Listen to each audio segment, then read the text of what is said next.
అందరికీ నమస్కారం. న్యాయ బ్రహ్మ సేవా సంఘం తరఫున రాజ్యాంగపరమైన పోరాట వీరులను ఒక సిస్టమేటిక్ తీసుకొచ్చి ఐక్యవేదికలాగా ఒక కుటుంబాలు నీ బాధ నా బాధ నుంచి ఒక వేదికలాగా చేసుకొని కొన్ని జిల్లాలు తిరిగి చేసిన దానికి తమ్ముడు కూడా రాజేష్ సపోర్ట్ ఇచ్చాడు.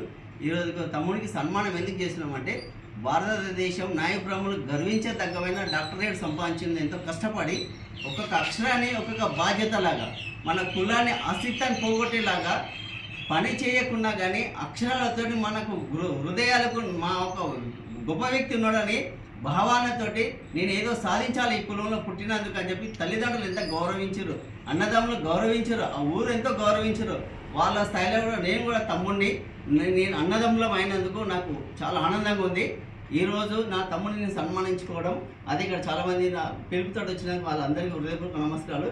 ఈరోజు భారతదేశానికి ఒక ఉన్నతమైన భావం న్యాయశాస్త్రం. ఆ న్యాయశాస్త్రానికి కంటే ముందు రాజశాస్త్రం ఉండే. ఆ రాజశాస్త్రాన్ని మన మహాభారత చరిత్రలో రాగ దేశాలకు స్వార్థపూరితమైన మనసులకు స్వార్థపూరితమైన ఆలోచనలకు ఒక విదురుని పాత్ర చాలా గొప్పది. ఆ విదురుని యొక్క న్యాయశాస్త్రమైన పద్ధతి ఈరోజు మా తమ్ముడు న్యాయశాస్త్రాన్ని ఎంత ప్రేమిస్తున్నాడో ఇది విదురుని నీతిని కూడా ప్రేమించేసి ఆ అక్షరాల్లోని యొక్క అర్థాలను మనకు రాబోయే తరానికి ఈ తరానికి అర్థమయ్యే రీతిలో ఆ తమ్ముడు ఇంకా రీసెర్చ్ చేసిన దానికి కూడా విదురుని యొక్క అక్షరాలను ఛేదించి మనకు కులానికి ఏ విధమైన ప్రేమభావాలతో ఉండాలి అలాంటి చదివి మనకు కులానికి ఇంకా ఉన్నత స్థానానికి తీసుకుపోయే విధంగా తమ్ముడిని ఎదగాలని నా యొక్క ఆవేదన ఆలోచన. మా తమ్ముడు వెలువెల్ల నాకు రాజేష్ తమ్ముడు చేతులు ఉంటున్నాడు.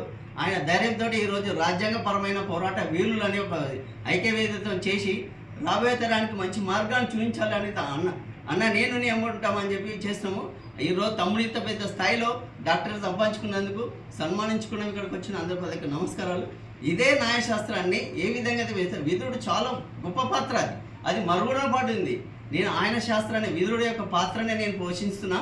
విదురుని పాత్రలో ఉన్న విధి విధానాలు ఏంటి, మంచి చెడు ఏంటిది, ఈరోజు న్యాయశాస్త్రం కూడా ఇంచుమించి ఆయన స్థానే ఉండొచ్చు. అది మొదటిది విదురుని యొక్కది మొదటిది ధర్మశాస్త్రము. ఆయన విదురుని నీతిని తమ్ముడు ఇంకా పాలించి దాని సారాంశాన్ని తెలుసుకొని ఉన్నత స్థాన వాళ్ళకి ఈ యొక్క మంచి బంధుత్వాన్ని ఏర్పరచుకునే విధంగా విదురుని యొక్క నీతిలాగా నీతి ఉండాలని మా తమ్ముడు మనస్ఫూర్తిగా కోరుకుంటూ అవకాశం ఇచ్చి తమ్ముడు చాలా